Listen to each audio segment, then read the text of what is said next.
Kaibigan, may problema ba kayo sa cholesterol ninyo? Okay, mataas ba cholesterol ninyo? Mahilig kayo kumain ng matataba? Nakunan ba kayo ng blood test na mataas ang total cholesterol, LDL, bad cholesterol, o yung triglyceride ninyo? So, tuturo natin yung mga tips para bumaba ang cholesterol at yung mga bawal gawin at senyales na rin. So, yan, basically, gagawin natin mamaya.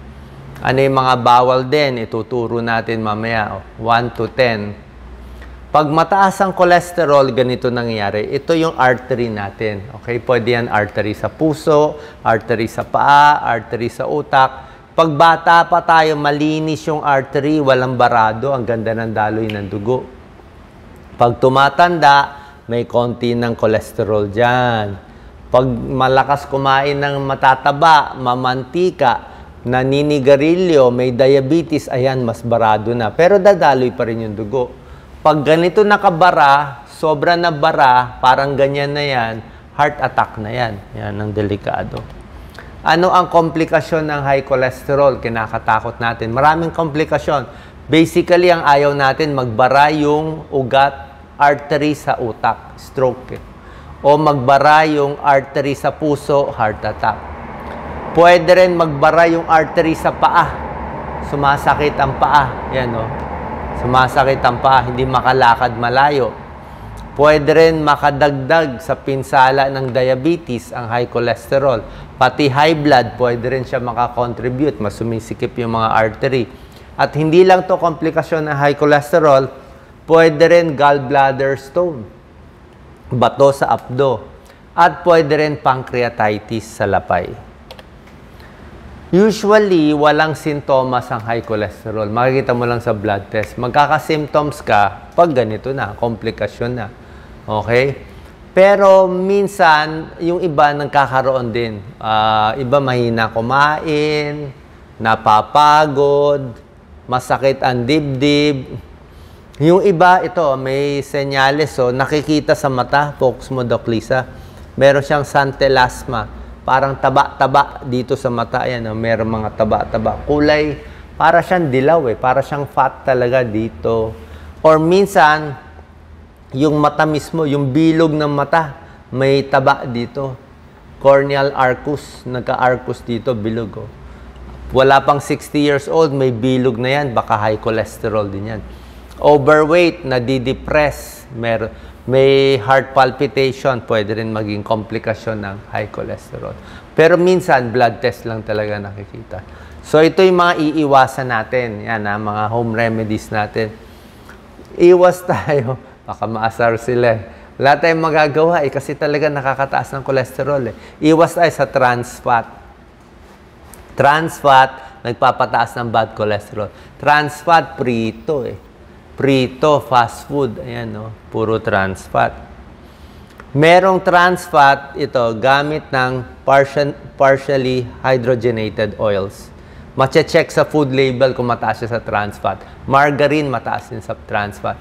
Yan ang mataas sa trans fat. Iiwasan natin. Kahit basta prito, pie, prito, donut, chicken nuggets, prito, deep fry, french fries, syempre hamburger, prito rin. Hindi ko sinasabi huwag kumain. Pwede kumain, siguro, paminsan-minsan, pero kung aaraw-arawin mo, yan ang pinaka-meal mo lagi, yan ang problema. Kaya nga sa Amerika, lahat ang tataba, di ba? Lahat maraming may mataas ang cholesterol. Puro ganito kasi yung pagkain nila. Mura pagkain, marami, madali bumili, kaya lagi silang tumataba. Di ba may movie na Super Size Me? Ano? Bukod sa trans fat, masama din ang saturated fat. Iba pa to. Ang saturated fat, more sa meat, sa karne. Sa baboy, sa baka, sa mga sausage, sa chorizo, yan, ang mga preserved, may nitrites pa yan. Maalat pa masyado yan. High salt, hindi maganda sa high blood. So ito yung sinasabi ko, trans fat, iwas tayo. Fast food, frozen pizza, margarine, baked goods, processed foods. Saturated fat, mainly mga meat. Ito yung maganda, unsaturated fat. Sa gulay, avocado, mani, olives, tsaka gulay. So, medyo bawas tayo sa ganitong pagkain.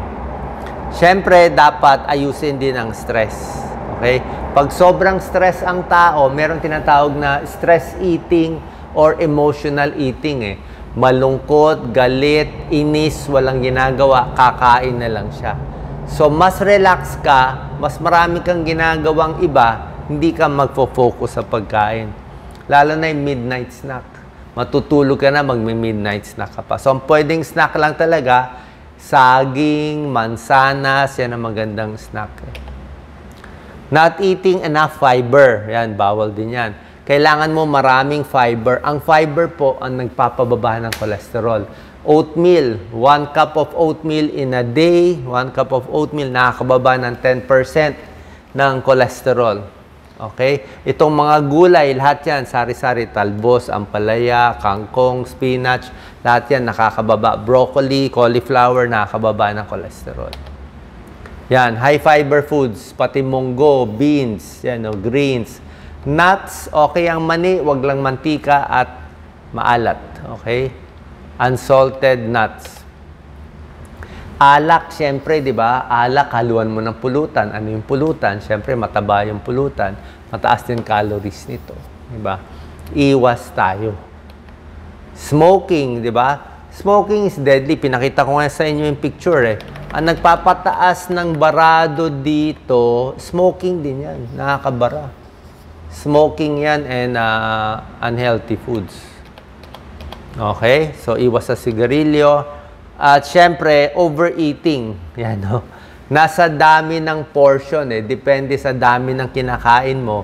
Doon malalaman kung tataas yung cholesterol o hindi. Okay?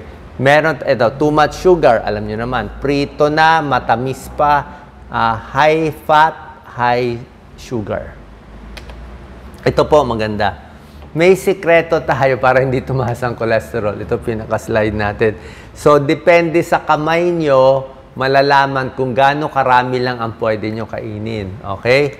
So, pagkakain kayo ng karne, pork chop, baboy, manok, dapat kasing laki lang ng palad natin. Ito yung palad natin. Okay? Ganito lang kalaki yung pork chop mo. O, hindi kasama tong daliri. Ito lang, yan lang. Okay? Kanin, gaano karaming kanin? Ganyan lang ang kanin, 1 cup of rice. Kakasya lang sa kamay mo, 1 cup Okay? Gaano karaming gulay? Ang gulay, 1 fist. Ayan ang dami 1 fist. Kahit 2 fist siguro, pwede. Basta gulay Yan gulay. Gaano karaming mantika, butter, yung mga taba. Ito, 1 thumb. Actually, medyo marami itong 1 thumb na oil. Siguro baka ito lang yung thumb Ito lang, kalahati lang. Sa iba, nakita ko kalahati lang Pero ito, pinagbigyan niya buong thumb. So, ganyan lang karami dapat ang kinakain natin. Kung gusto nyo kumain, yung mga malalaking lalaki, malaki ang kamay, malaki kakainin. Mga bata, maliit ang kamay, mas maliit. Pero syempre, may exception to. Kung kayo ay heavy worker, nagbubuhat, pwede naman mas marami. Number 8, bawal umupo ng matagal, 'di ba? Dapat lakad-lakad, 'di ba? Lagi ko sinasabi, lakad-lakad para hindi pumanaw. Kasi pag laging nakaupo, poor circulation, papangit ang buto, pangit sa varicose veins, sasakit ang likod, lalambot ang tiyan, digestion hindi maganda, maipit yung mga bituka. 'Di ba? May tips nga paano maglalakad more. Ito maganda Bawat ito, Doc Lisa, pwede mo focus. Pwede mo iset yung cellphone mo. Every 45 minutes, lakad na, tayo na. Yan, a few, upo-upo, mag-stretch-stretch. Pag may kausap sa telepono, wag umupo, lakad-lakad. Yan, Yung table mo, minsan may table ka nakatayo. Yan, para masipa-sipa mo pa mo. Maglinis ng kwarto lagi, ikaw na maglinis. Yung mga gawaing bahay, malaking bagay yan. Imbis na manood ng TV, teleserye, o habang nanonood ng TV, di lakad-lakad, wag nakaupo. Pwede mag-ikot-ikot muna. Yan, So, yan ang mga tips para laging naglalakad. Kasi yung pag-upo, deadly. Diyan nakukuha natin ang maraming sakit. Bawal din maging overweight. Basta bumaba ang timbang, bababa din yung cholesterol. And syempre, number 10, kailangan magpapacheck up tayo sa doktor para ma-monitor yung cholesterol level at ibang problema, high blood, pati blood sugar. At kung naresetahan kayo ng gamot, dapat tuloy-tuloy lang. Ang doktor niya magdi-decide. Okay? Ang high cholesterol, ito po, mga gagawin natin.